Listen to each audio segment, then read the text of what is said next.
Hey all, welcome to TIG. आज pharma sector का analysis देखेंगे based on demand and supply theory. Pharma sector के बारे में बात करें तो सबसे पहले इस ट्वीट पर आ जाते हैं।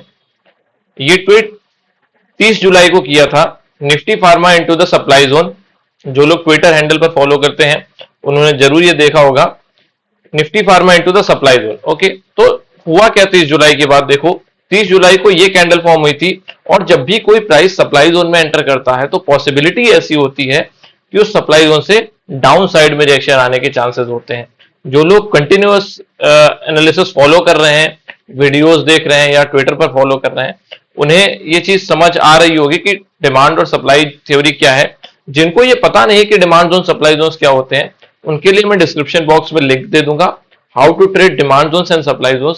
एक बार आप उस वीडियो को देखिए, उसके बाद इस एनालिसिस को देखेंगे तो ही चीजें क्लियर होंगी। अदरवाइज थोड़ी सी चीजें डिफिकल्ट लग सकती हैं या फिर न्यू लग सकती हैं।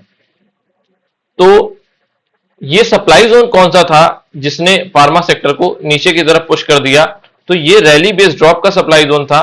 कौन सा सप्लाई जोन? ये रैली, ये बेस और ये ड्रॉप का सप्लाई जोन। ठीक है, रैली बेस ड्रॉप। तो ये सप्लाई जोन का स्ट्रक्चर होता है और जब भी प्राइस सप्लाई जोन में एंटर करते हैं तो चांसेस ऐसे होते हैं कि वहां से नीचे की तरफ रिएक्शन आ जाता है। और सिमिलरली अगर आप देखो तो फार्मा सेक्टर में सेम चीज हुई। जैसे ही प्राइस सप्लाई जोन को एंटर करता है और यहां से देखो काफी ज्यादा फॉल कर चुका है। अगर हम टॉप से देखें तो यहां से ऑलमोस्ट 8% का फॉल है।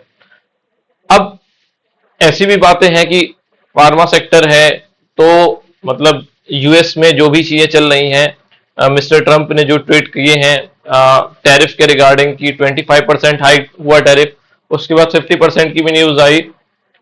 तो जो चीजें हैं देखो, ठीक है, चीजें वैलिड हैं, ऐसा नहीं कुछ भी फेक चल रहा है। लेकिन अगर थोड़ा डेप्थ में आप समझने जाओ तो चीजें आपको पता चलेंगी कि जो चीजें हमारे अराउंड चल रही, उसका इंपैक्ट हो रहा है मार्केट पर या फिर ये सेलिंग पहले से ही प्लान्ड है।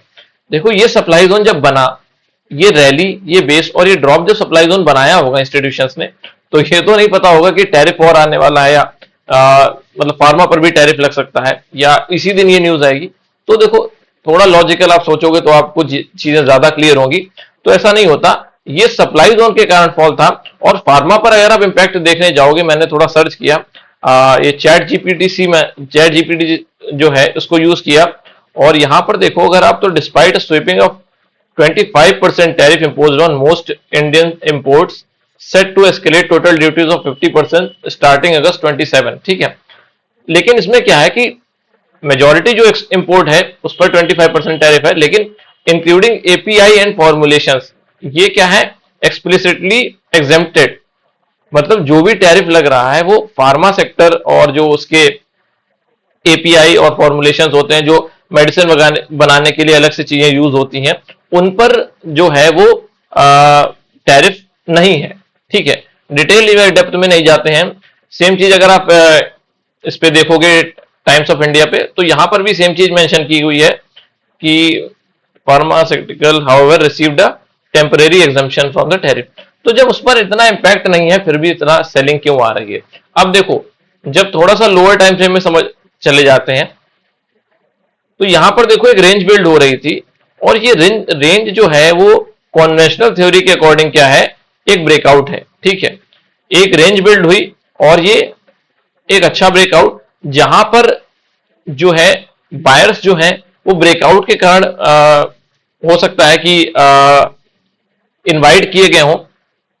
और उसके कारण क्या हुआ, जब आप बायर बनकर किसी सप्लाई जोन में एंटर कर रहे हो तो फिर पॉसिबिलिटी ऐसी है कि आपको ऐसा ही रिवर्सल फेस करना पड़ सकता है। क्योंकि अब आप ब्रेकआउट के साथ जा रहे हो और ब्रेकआउट क्या होता है, अगर सप्लाई जोन में ब्रेकआउट फिनिश हो रहा है तो फिर वो रिवर्सल का काम करता है, जिसको हम ब्रेकआउट फेल भी कहते हैं। तो यहां पर ये बायर स्ट्रैप हुए। अब अगर नीचे की तरफ देखें, चलो इस पर बाद में आएंगे, जैसा कि जो लोग एनालिसिस फॉलो करते हैं, जैसे निफ्टी आईटी का भी एनालिसिस मैंने प्रीवियसली किया था, तो निफ्टी आईटी के जितने स्टॉक्स हैं या सेक्टर है ऑलमोस्ट उसी डिमांड जोन के आसपास आ गए हैं जहां पर हमने डिस्कस किए थे।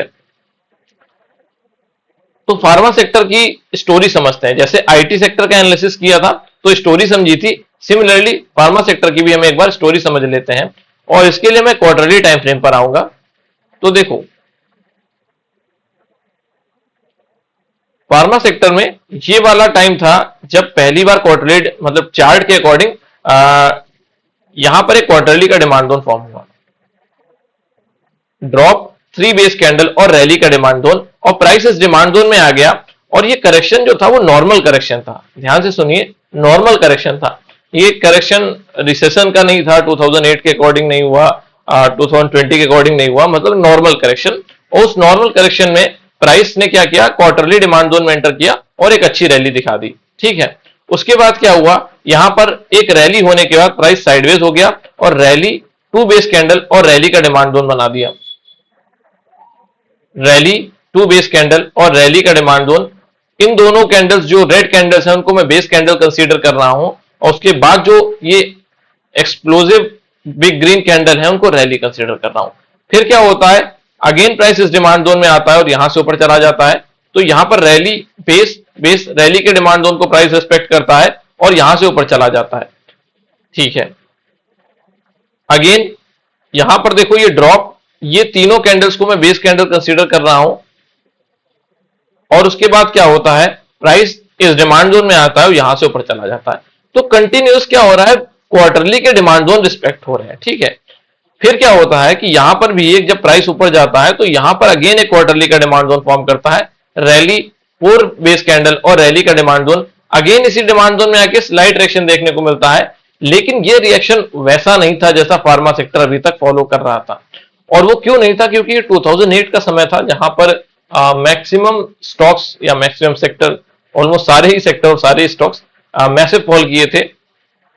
और उस समय क्या हुआ कि ये जो क्वार्टरली का डिमांड जोन था, जो स्टोरी फार्मा सेक्टर फॉलो कर रहा था कि क्वार्टरली के डिमांड जोन को अच्छे से रिस्पेक्ट करते हुए ऊपर जा रहा था, वो स्टोरी खत्म की और एक यहां पर क्या हुआ, एक फॉल आया और उसने इस डिमांड जोन को ब्रेक कर दिया और कंप्लीटली फिनिश कर दिया, क्योंकि इसके नीचे क्लोज कर दिया है तो ये कंप्लीटली फिनिश किया है, ठीक है। लेकिन फिर होता क्या है कि जो नीचे का ये ड्रॉप और बेस का रैली का, सॉरी, ये ड्रॉप और रैली का डिमांड जोन था, इस ड्रॉप और रैली के डिमांड जोन से प्राइस ने क्या किया, ऊपर की तरफ रैली दिखाना शुरू कर दिया। ऑल्दो यहां पर क्या था, उतना क्वालिटी का डिमांड जोन नहीं था, क्योंकि देखो क्वालिटी का डिमांड जोन होने के लिए क्या था, इस जो सेलिंग है उसको एक एक्सप्लोजिव तरीके से फिनिश करता, मतलब एक रैपिड तरीके से फिनिश करता, लेकिन वैसा नहीं था। फिर भी क्या हुआ, ये डिमांड जोन हमारा बहुत अच्छे से काम किया, मतलब एक डिमांड जोन ब्रीच कर दिया, फिनिश कर दिया कंप्लीटली, और दूसरे डिमांड जोन से क्या हुआ, प्राइस ने एक बहुत ही मैसिव रैली दिखा दी, ठीक है। उसके बाद क्या होता है कि यहां पर रैली, ये 3 बेस कैंडल और रैली, ये भी उतना प्रॉपर स्ट्रक्चर नहीं है डिमांड जोन का जैसा होना चाहिए, लेकिन एक डिमांड जोन तो है और हाइयर टाइम फ्रेम का डिमांड जोन है क्वार्टरली का, तो डिमांड जोन कंसीडर करेंगे इसको। रैली, ये तीनों बेस कैंडल और ये रैली कैंडल, प्राइस इस डिमांड जोन में आता है, यहां से ऊपर चला जाता है, देखो इस डिमांड जोन में एंटर करता है, अगेन एक रैली। फिर देखो यहां पर अगर हम इस डिमांड जोन को मार्क कर लें तो यहां पर भी रैली बेस रैली, और ऑलमोस्ट इसी डिमांड जोन के पास देखो, अगर ये विक देखो आप ध्यान से, इसी डिमांड जोन के पास आया है और यहां से अगेन एक रैली दिखा दी। फिर क्या है कि कंटिन्यूअस रैली है और कोई भी क्वार्टरली का डिमांड जोन बीच में रिस्पेक्ट नहीं हुआ, ठीक है। अगेन यहां पर एक क्वार्टरली का डिमांड जोन फॉर्म किया और इस डिमांड जोन से भी हमें स्लाइट रिएक्शन देखने को मिला, जैसा पीछे देखने को मिला था। फिर क्या होता है कि यहां पर जो डिमांड जोन फॉर्म हुआ था वो डिमांड जोन कंप्लीटली ब्रेक हो जाता है और प्राइस में अगेन कहां से रिकवरी आती है, अगर इस डिमांड जोन को रैली और इन 3 बेस कैंडल्स को रैली कंसीडर कर लिया जाए तो देखो इस डिमांड जोन को फिनिश नहीं किया। देखो जैसे मैंने पहले बोला था कि फिनिश अगर करना है तो इस डिमांड जोन के नीचे क्लोज करना पड़ेगा, इसी तभी हम मानेंगे कि जो बायर यहां पर जिसने ये डिमांड जोन फॉर्म किया था, जो इंस्टीट्यूशन है जिसने ये डिमांड जोन फॉर्म किया था, वो फिनिश हो चुका है। लेकिन ऐसा नहीं हुआ, ऑल्दो अगर आप देखने जाओगे तो शायद इस जो ये क्वार्टरली के कैंडल है रैली बेस रैली, इस डिमांड जोन का भी सपोर्ट लिया इंस्टीट्यूशंस ने, लेकिन जो रिकवरी बिना फिनिश किए हुए आई है वो इस डिमांड जोन से हम कंसीडर कर सकते हैं, ठीक है। तो यहां से एक रिकवरी देखने को मिल गई हमें। बीच में अगर आप फिर देखने जाओ तो यहां पर एक और क्वार्टरली का डिमांड जोन फॉर्म किया और इसी डिमांड जोन में क्या हुआ, एक नॉर्मल करेक्शन, जो एक नॉर्मल करेक्शन है उस नॉर्मल करेक्शन में इस डिमांड जोन से एंटर करके फार्मा सेक्टर ने अगेन एक अच्छी रैली दिखा दी, ठीक है। बीच में कोई भी डिमांड जोन अभी तक रिस्पेक्ट नहीं हुए, लेकिन प्रेजेंटली अभी देखो तो फार्मा सेक्टर क्वार्टरली के डिमांड जोन से ऊपर जा रहा है। और अगर आपने ध्यान से समझाओ कि मैं डिमांड जोन्स के बारे में क्या बात कर रहा हूं इस पूरे फार्मा सेक्टर की स्टोरी में, जो क्वार्टरली के हमने टाइम फ्रेम के डिमांड जोन डिस्कस किए हैं, उसमें बेसिकली मैं ये समझाना चाह रहा था कि जो नॉर्मल करेक्शन था उसमें क्वार्टरली का डिमांड जोन ब्रेक नहीं होता। देखो, यहां पर रैली बेस रैली था, ये क्यों ब्रेक हुआ? यहां पर ये जो फॉल था, ये 2020 का जो फॉल था उसकी तरफ लीड किया है फार्मा सेक्टर को, तो यहां पर इसलिए डिमांड जोन ब्रेक हो गया। लेकिन जब नॉर्मल करेक्शन होते हैं, और जैसा निफ्टी को मैं देखकर समझ पा रहा हूं, जैसा फार्मा सेक्टर में जैसे अभी नेगेटिव चीजें अननेसेसरी क्रिएट की जा रही हैं, जो कि नहीं है, चाहे वो टैरिफ के रिगार्डिंग हो या और भी किसी कारण से हो, तो ऐसा कुछ नेगेटिव नहीं है। तो इसीलिए डिमांड जोन अच्छे से रिस्पेक्ट हो रहा है। अब अगर मैं इनडेप्थ सप्लाई जोन्स की बात करूं, तो जैसे ये जब डिमांड जोन ब्रीच होते हैं तो सप्लाई जोन्स भी रिस्पेक्ट होना शुरू हो जाते हैं, और वैसे सप्लाई जोन्स रिस्पेक्ट नहीं हो रहे प्रेजेंटली।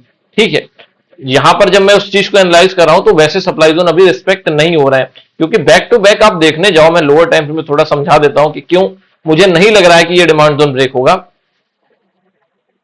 देखो क्या होता है कि यहां पर एक ड्रॉप बेस ड्रॉप बनाता है, एक रैली ड्रॉप बनाता है और एक ड्रॉप बेस ड्रॉप बनाता है, और तीन सप्लाई जोन खत्म होने के बाद इंस्टीट्यूशन जब यहां से बाइंग इनिशिएट करता है तो तीन सप्लाई जोन फिनिश कर देता है, जो कि नॉर्मल बात नहीं है। ठीक है, अगर डिमांड सप्लाई थ्योरी की आप डेप्थ में जाओगे तो ये चीज समझ आएगी कि एक कोई सेक्टर है, वो भी नॉर्मल स्टॉक नहीं है, कि सेक्टर है जो back to back supply zones को फिनिश कर रहा है, और ये बहुत ही मतलब बल्क बाइंग है यहाँ पर इंस्टीट्यूशंस की। जैसा कि मैं पहले भी बता चुका हूँ, निफ्टी के एनालिसिस में बता चुका हूँ कि यहाँ पर बल्क बाइंग है, जो सेलिंग ऑर्डर जितने थे उनको बाइंग में कन्वर्ट करके प्राइस को ऊपर लेके गए हैं और back to back supply zones finish किए हैं।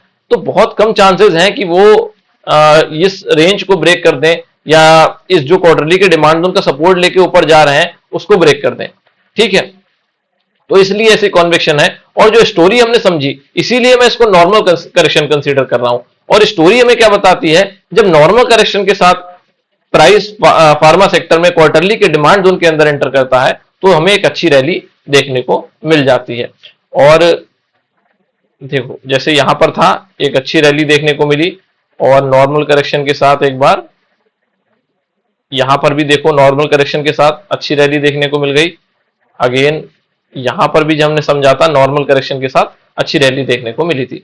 तो ठीक है, तो स्टोरी में जितना कुछ समझ आया कि जब एक डिमांड जोन ब्रेक होता है तो वो एक स्कैरी सिचुएशन हो सकती है कि भाई अभी ये फॉल और ज्यादा एक्सीड कर सकता है।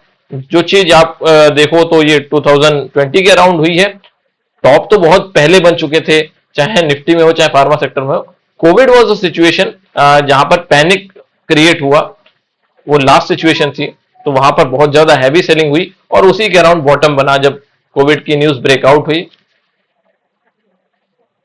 ठीक है, स्टोरी समझ ली, ये समझ लिया। अब थोड़ा लोअर टाइम फ्रेम पर जो हम चीजें देख लेते हैं कि अभी जो रिएक्शन तो देख लिया कि सेलिंग रिएक्शन यहां से आ रहा है, बाइंग रिएक्शन कहां से पॉसिबिलिटी है कि जो सेलिंग इंस्टीट्यूशन तो अपना काम कर रहा है, बाइंग इंस्टीट्यूशन कब और कहां से अपना काम शुरू कर सकते हैं, क्या उसकी पॉसिबिलिटी है, ये हम एक बार चेक कर लेते हैं। तो देखो क्वार्टरली डिमांड जोन से ऊपर जा रहा है, ये तो देख लिया, और ये क्वार्टरली के सप्लाई जोन से नीचे आ रहा है। यहां पर एक बार मैं सप्लाई जोन को मार्क कर देता हूं,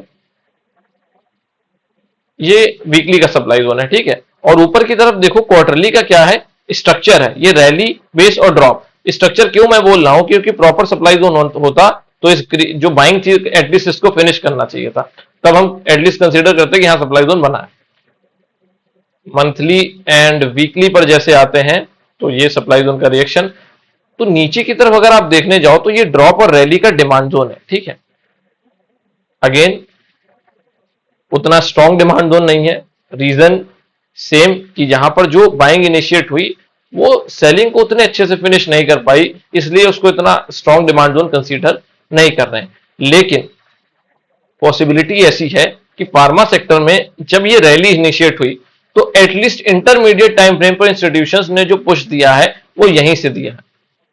मतलब वीकली टाइम फ्रेम पर अगर हम समझें तो यही पुश है, और अगर वो जहां से फार्मा सेक्टर को ऊपर ले जाने की सोच रहे हैं तो यही डिमांड जोन होना चाहिए जो वो डिफेंड करें और यहां से प्राइस को ऊपर लेकर जाएं। इन एन एक्सट्रीम सिचुएशन, मतलब अगर कुछ और भी फॉल कंसीडर कर रहे हैं तो यहां पर एक ये रैली बेस और रैली का डिमांड जोन थोड़ा सा अजीब सा स्ट्रक्चर है, रैली बेस रैली, और इसी डिमांड जोन, ये डिमांड जोन जो है, अगर ये डिमांड जोन ब्रेक होता है तो पॉसिबिलिटी ऐसी है कि फार्मा सेक्टर इस डिमांड जोन से ऊपर की तरफ रिएक्शन दे सकता है। अब देखो यहां पर क्या, अगर आप इसको ऐसे मार्क कर दोगे, ठीक है, तो यहां पर भी एक ट्रेंड लाइन टाइप की बन रही है जहां पर एक ब्रेकडाउन है, ठीक है। अब हो सकता है कि यहां पर जो ड्रॉप बेस ड्रॉप बनाया है उस ड्रॉप बेस ड्रॉप में ले जाकर प्राइस को सेलिंग कंटिन्यू करके नीचे ले आए, या फिर क्या हो प्राइस डायरेक्ट इस डिमांड जोन में आ जाए और फिर यहां से ऊपर चला जाए, या फिर क्या हो कि ये डिमांड जोन ब्रेक हो जाए और इस डिमांड जोन से प्राइस को ऊपर लेकर चले जाए। देखो ये सप्लाई जोन सिर्फ एक ही सिचुएशन में अच्छे से रिस्पेक्ट हो सकता है, जब इमीडिएट फार्मा सेक्टर इस सप्लाई जोन में एंटर कर जाए, तभी ये सप्लाई जोन अच्छे से रिस्पेक्ट हो सकता है। अब अगर देखो जो लोग यहां पर ऐसे कंसीडर कर रहे हैं कि फार्मा सेक्टर में जो भी सेलिंग आ रही है वो टैरिफ के कारण या ये सब जो इश्यूज हैं वो चलते रहेंगे, तो वहां पर ये सेलर्स को अट्रैक्ट कर रहे हैं और ब्रेकडाउन भी दिखाया है एक डेली टाइम फ्रेम पर। जैसे यहां पर अगर बात करूं मैं तो यहां पर एक ब्रेकआउट जैसे दिखाया था, सेम उसके बाद सेलिंग कंटिन्यू की, और हो सकता है ये ब्रेकडाउन दिखाकर यहां से बाइंग कंटिन्यू करें, क्योंकि बाइंग कंटिन्यू करने के लिए सेलिंग ऑर्डर की आवश्यकता होती है और सेलिंग कंटिन्यू करने के लिए बायर्स के जो ऑर्डर होते हैं उनकी आवश्यकता होती है। तो ये स्टोरी समझ ली हमने, फार्मा सेक्टर की पॉसिबिलिटी समझ ली कि कहां से एक रिवर्सल पॉसिबल है। तो ये एक एरिया जो वीकली पर थोड़ा ठीक दिखाई देता है, और अदरवाइज ये डेली का डिमांड जोन। तो कुछ स्टॉक्स डिस्कस कर लेते हैं। सन फार्मा, सन फार्मा को अगर आप देखने जाओ तो क्वार्टरली डिमांड जोन के अंदर है, ठीक है। अगर आप निफ्टी फार्मा को देखो तो वो रिएक्शन दे चुका है वहां से स्लाइड, मतलब जो कंप्लीट रिएक्शन शायद अभी नहीं दिया है, लेकिन जो स्लाइड रिएक्शन है वो देख चुका है। लेकिन फार्मा सेक्टर में देखो तो स्लाइड रिएक्शन आया और अभी प्रॉपर डिमांड जोन के अंदर है वो सन फार्मा जो है। मंथली पर एक बार चेक कर लेते हैं, मंथली पर भी प्रॉपर डिमांड जोन है, और ये डिमांड जोन देखो यहां पर है। अगर मैं कंजर्वेटिव मेथड के अकॉर्डिंग जाऊं तो ये ड्रॉप, तो बेस कैंडल और रैली, और इस डिमांड जोन को टच किए बिना ही फार्मा सेक्टर अभी ऊपर चला गया है। तो चांसेस ऐसे हैं कि लोअर टाइम फ्रेम पर आकर ये इस वाले डिमांड जोन के, जो ये एक एडवांस डिमांड जोन है, ये वाला एडवांस डिमांड जोन, वीकली पर ये एडवांस डिमांड जोन की रेंज है, और या फिर ये ड्रॉप रैली का डिमांड जोन, इसको कंसीडर कर सकते हैं। सेलिंग कंटिन्यू होती है, फार्मा सेक्टर अगर और नीचे आता है, सिमिलरली सन फार्मा भी नीचे आने की पॉसिबिलिटी है। तो यहां पर जो एक एडवांस डिमांड जोन है जो इस हायर टाइम फ्रेम की प्रॉक्सिमल लाइन के आसपास निकल कर आ रहा है, और अंदर का एक overlapping demand zone, drop rally का डिमांड जोन, दोनों ही डिमांड जोन सन फार्मा के लिए प्रेजेंटली मुझे स्ट्रॉन्ग लग रहे हैं कि यहां से एक अच्छी कॉन्विक्शन है इंस्टीट्यूशनल बाइंग एक्यूमुलेट करने की। Next stock Cipla. तो सिप्ला में देखो क्या है कि सिप्ला में उतना ज्यादा फॉल नहीं आया अभी रिसेंटली में। सिप्ला क्या हो रखा है, साइडवेज हो रखा है एक रेंज में जाकर, रिसेंटली उतना फॉल देखने को नहीं मिला। हालांकि ये फॉल इसी सप्लाई जोन के कारण है, इस सप्लाई जोन का स्ट्रक्चर जो है। तो सिप्ला कंपैरेटिवली स्ट्रांग दिखता है, और जब आप हायर टाइम फ्रेम पर देखने जाओगे तो क्वार्टरली के डिमांड जोन में ये भी है, रैली बेस रैली। देखो कुछ स्टॉक्स क्या है कि अभी क्वार्टरली के डिमांड जोन में नहीं आए हैं, और कुछ स्टॉक डिमांड जोन में आ चुके हैं, कुछ स्टॉक डिमांड जोन से थोड़ा रिएक्शन दे रहे हैं। तो अलग अलग सिचुएशन सारे फार्मा सेक्टर की है। सेक्टर जिस हिसाब से रिस्पॉन्ड कर रहा है, स्टॉक्स जिस हिसाब से रिस्पॉन्ड कर रहे हैं, ये आपस में सिंक होते हैं। मतलब कुछ स्टॉक्स बाद में डिमांड जोन में आते हैं, कुछ स्टॉक पहले डिमांड जोन में आ जाते हैं। तो ओवरऑल जो भी होता है सेक्टर को मूव करने के लिए सारे स्टॉक्स कंट्रीब्यूट करते हैं और फिर सेक्टर भागता है। ये डिपेंड करता है कि इंस्टीट्यूशंस के ऊपर वो कैसे किस स्टॉक में अपनी पोजीशन बना रहे हैं, कैसे कहां पर बाइंग इनिशिएट कर रहे हैं, वो टोटली डिपेंड करता है। और उसी हिसाब से कौन सा डिमांड जोन चलेगा, कौन सा नहीं चलेगा, हम जो इंस्टीट्यूशनल थ्योरी है उसके अकॉर्डिंग एनालाइज कर सकते हैं कि किस डिमांड जोन में पॉसिबिलिटी है कि यहां से एक रिएक्शन देखने को मिल सकता है।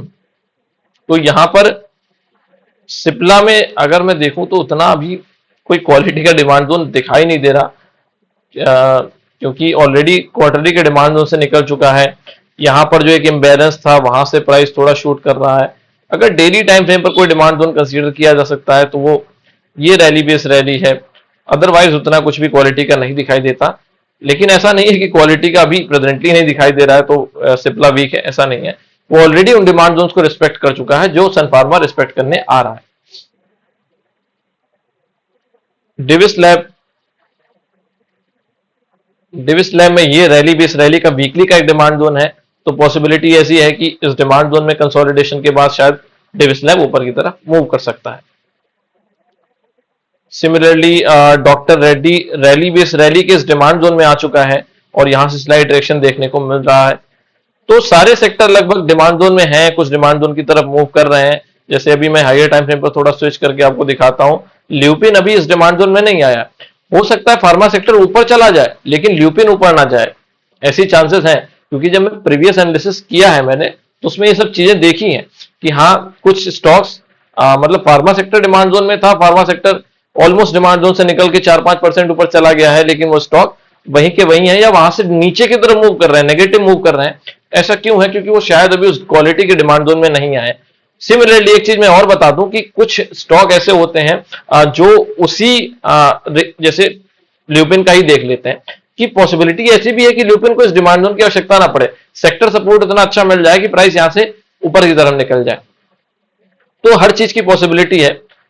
हमें बस ये देखना है कि हमारे पॉसिबल एरियाज का क्या है और हमारे लिए जो बेस्ट सूट करते हैं कि हम कहां पर कंसीडर कर सकते हैं स्टॉक को। तो यहां पर एक रैली बेस रैली का डिमांड जोन है जो कंपैरेटिवली स्ट्रांग है। एक बार और लोअर टाइम फ्रेम पर मैं देख लेता हूं तो ये रैली बेस रैली का डिमांड जोन था जो कंसीडर किया था इंस्टीट्यूशन ने, जो एक फॉल आया था अचानक से, उसमें कंसीडर किया था और फिर वहां से प्राइस को ऊपर लेके चले गए थे। तो पॉसिबिलिटी ऐसी हो सकती है कि अगर इंस्टीट्यूशंस को और बाइंग की आवश्यकता होगी तो फिर शायद हायर टाइम फ्रेम के डिमांड जोन का यूज करें ल्यूपिन में। टोरेंट फार्मा अगेन वो काफी अच्छे से निकल चुका है। एक बार क्वार्टरली टाइम फ्रेम पर देख लेते हैं। तो ये जो क्वार्टरली टाइम फ्रेम है, देखो टोरेंट फार्मा निकल चुका है। मैंने बताया ना हर स्टॉक अलग से रिएक्शन करता है, लेकिन उसके पीछे क्या है, सेक्टर में जो डिमांड जोन फॉर्म हुआ है और स्टॉक में जो डिमांड जोन फॉर्म हुआ है वही रिस्पॉन्सिबल होता है। मतलब सेम इंस्टीट्यूशन जो है वही रिस्पॉन्सिबल होते हैं उसके लिए। तो यहां पर जो रैली बेस रैली का डिमांड जोन था, टोरेंट फार्मा ऑलरेडी यहां से निकल चुका है। अब टोरेंट फार्मा में वीकली पर हम देख सकते हैं कि क्या पॉसिबिलिटी है। तो वीकली पर एक रैली बेस रैली का डिमांड जोन है। पॉसिबिलिटी ऐसी है कि हो सकता है इंस्टीट्यूशन इस डिमांड जोन को रिस्पेक्ट करें जब फार्मा सेक्टर आगे की तरफ फॉल करके अपने क्वालिटी डिमांड जोन में आए। औरो फार्मा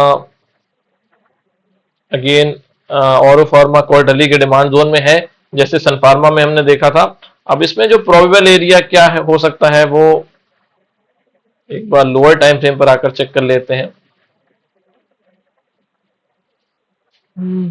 कुछ भी ऐसा क्वालिटी का नहीं दिखाई दे रहा है। यहां पर एक डिमांड जोन है but chances are very less कि यहां तक आ जाए प्राइस, क्योंकि ये जो बाइंग है ये डिपेंड करेगी कि ये जो बल्क बाइंग हुई है वो कैसे डिफेंड करते हैं इंस्टीट्यूशन। और ये अच्छे डिमांड जोन से हुई है। ड्रॉप बेस रैली का जो डिमांड जोन था उसी डिमांड जोन से प्राइस और फार्मा को ऊपर लेके गए थे। लॉरस लैब क्वार्टरली का डिमांड जोन बहुत नीचे है, ऑलरेडी ऊपर चल रहा है, तो बहुत कम चांसेस है कि यहां तक आए। तो हमें लोअर टाइम फ्रेम का कोई डिमांड जोन देखना होगा जहां से एक पॉसिबिलिटी बन सके। तो यहां से देखो एक ये रैली बेस रैली का डिमांड जोन है। अब आइडली अगर हम कंसीडर करने जाएं तो इंस्टीट्यूशन थ्योरी बहुत ही अवॉइड करती है ऐसे जोन्स को, लेकिन क्या है कि सेक्टर जो है वो अगर सेक्टर सपोर्ट कर देता है तो फिर ये स्टॉक्स या ये जोन्स जो हैं वो चल जाते हैं। तो ये एक पॉसिबिलिटी है। लॉरस लैब में एक डिमांड जोन क्वालिटी का है वीकली टाइम फ्रेम पर। ग्लेनमार्क ग्लेनमार्क भी काफी अच्छे से निकल चुका है और क्वार्टरली डिमांड जोन एक बार हम चेक कर लेते हैं तो काफी नीचे है इसमें भी। तो यहां पर भी पॉसिबिलिटी कम है कि ग्लेनमार्क यहां तक आए।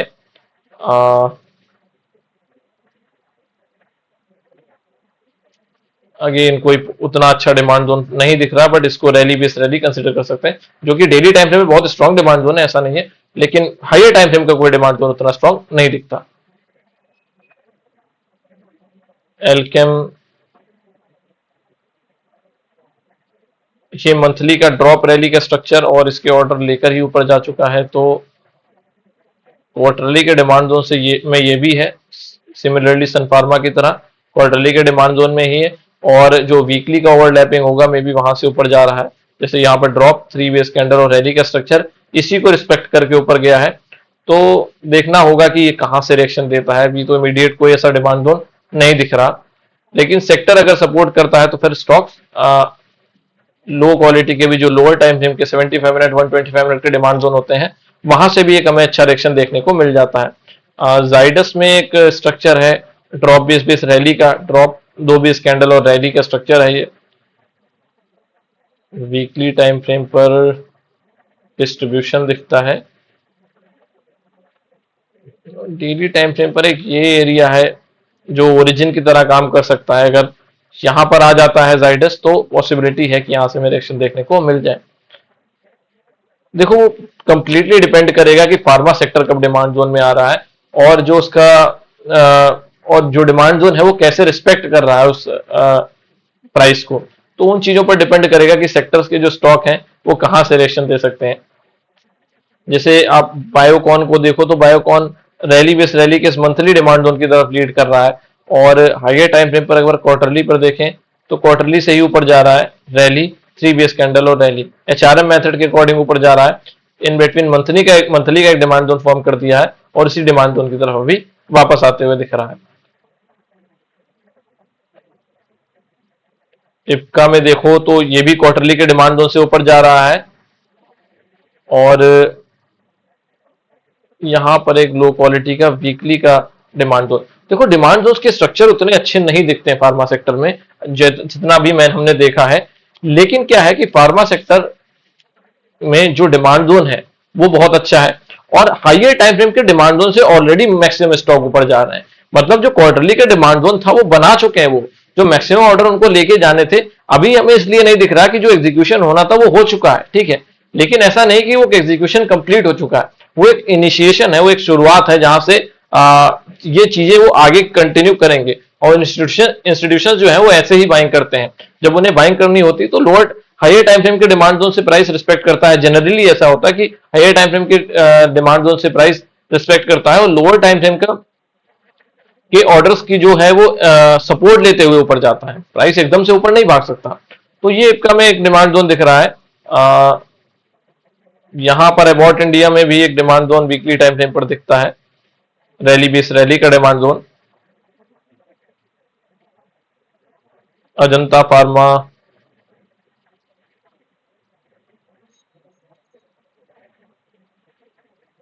अगेन क्वार्टरली के डिमांड जोन से ऊपर जा रहा है, तो लोअर टाइम फ्रेम पर आप डिमांड जोन पिक कर सकते हैं। जो भी डिमांड जोन आपको लग रहा है कि हाँ ये कंपैरेटिवली स्ट्रॉन्ग डिमांड जोन है, वो कंसीडर कर सकते हो आप। तो पॉसिबिलिटी हो सकती है कि वहां से एक रिएक्शन देखने को मिल जाए।